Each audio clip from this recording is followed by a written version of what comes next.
Siempre que vamos a lugares con espacios abiertos, ya sea estadios, centros comerciales, piscinas, teatros, que tienen espacios muy amplios, pasamos quizás por alto el hecho de que tienen techos inmensos que a simple vista nos preguntamos cómo fue posible crear algo así y que no colapse.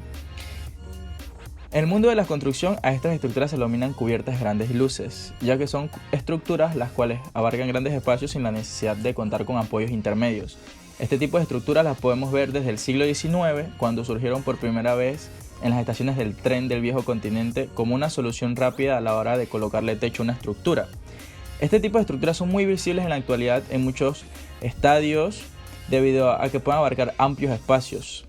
Si lo podemos notar, tienen una forma como de triángulos tridimensionales, uno al lado del otro, lo que hace posible la distribución de las cargas de manera eficiente sin tantos esfuerzos.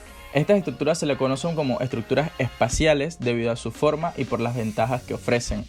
Son de fácil instalación ya que se arman en amplios segmentos, esto metafóricamente ya que tratándose de grandes estructuras necesitan de una grúa para colocarlas en su sitio. Otra ventaja es que cuando van a ser colocadas no necesitan de un soldador ya que vienen preensambladas y son estructuras livianas en comparación con otro tipo de cubiertas. En el mundo de las grandes luces existen muchas alternativas, pero el tipo de estructuras espaciales son las más utilizadas ya que tienen mucha ventaja y algo que cabe resaltar es que no necesitan ocultar ya que le da un toque especial a un techo de este tipo. A continuación vamos a hacer una pequeña maqueta para explicar la función de este tipo de estructura y vamos a también mencionar sus capacidades técnicas. Aquí vemos una imagen de cuáles son algunos de los ejemplos de cómo se pueden distribuir, cuáles son las estructuras que pueden utilizar y vamos a realizar la que es, en este caso, la Warren.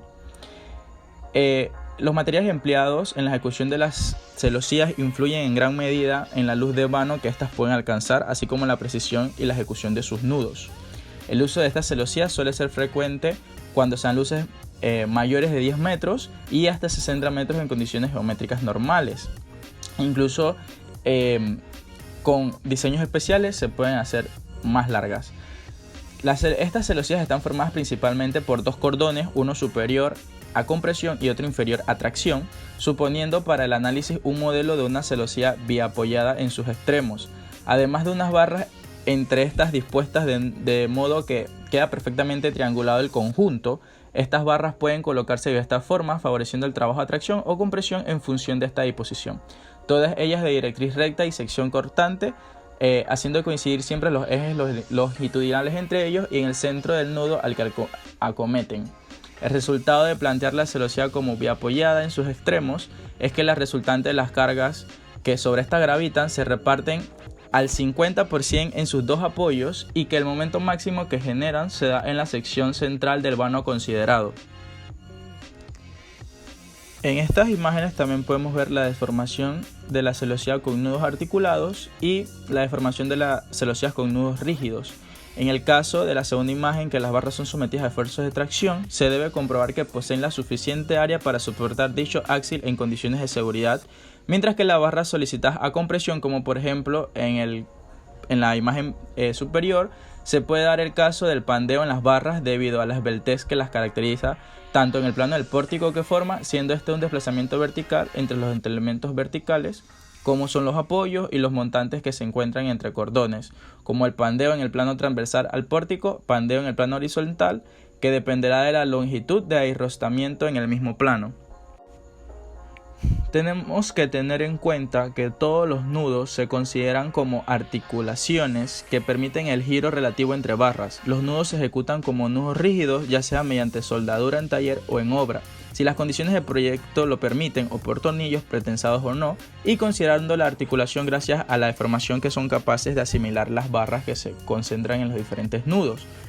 Las cargas aplicadas pueden generar unos momentos en los diferentes elementos que generarán momentos secundarios en ellos. Estos momentos se verán compensados en caso de que la barra se encuentre a un esfuerzo principal de tracción, ya que no se verá afectada por el pandeo de la misma. En cambio, en caso de que la barra se encuentre a un esfuerzo áxil de comprensión, el efecto de pandeo agravado por las fuerzas ortogonales a la directriz del elemento generarán unos esfuerzos de segundo orden que pueden comprender su estabilidad debido a la cometida esbeltez geométrica al sumarlos a los esfuerzos principales. Como pudimos observar mientras se realiza la maqueta, la estructura proviene de un efecto individual cuando se realiza el primer triángulo estructural que tiene una base sólida. Al combinarla con los demás triángulos y unir estos triángulos se forma todo al completo la estructura compacta que resiste, que tiene gran resistencia. Es decir, que sale de una estructura individual a una colectiva mucho más compacta. Aparte de esto, la interacción de esta estructura va a depender de varios factores. La modelización de la unión, el arriostramiento del soporte y el arriostramiento de la estructura global, de la longitud del vano, de la longitud del elemento vertical, de las condiciones del terreno y de la modelización de la unión del soporte con el terreno. Aquí podemos ver un modelo tridimensional de el arriostramiento del plano pórtico y el plano transversal. Este fenómeno de la estabilidad frente a esfuerzos laterales tenemos que tener en cuenta la inestabilidad y el soporte que va a realizar esta estructura.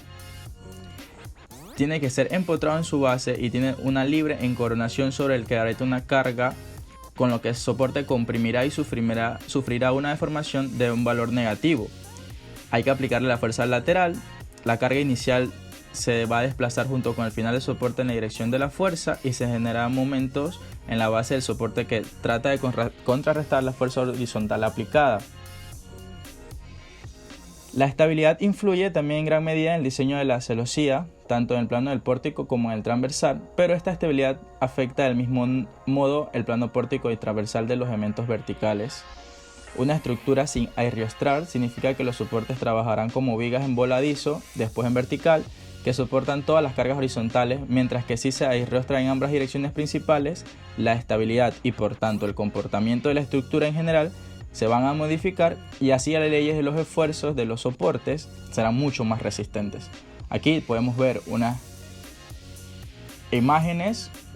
Tenemos el pandeo de la celosía en el plano del pórtico, el pandeo de la celosía en el plano transversal sin arriostramiento, el pandeo de la celosía en el plano transversal con arriostramiento mediante perfiles conformados en frío, y podemos ver que es mucho más fuerte la estructura a la compresión. Observamos cómo ha quedado la maqueta completa y recordamos la imagen del inicio de cuando era un simple triángulo a cuando se complementan y conforman una estructura bastante rígida, liviana y que soporta grandes cargas. Por lo tanto, es un sistema bastante efectivo y que actualmente en la modernidad es bastante utilizado por las grandes ventajas que este sistema estructural nos provee.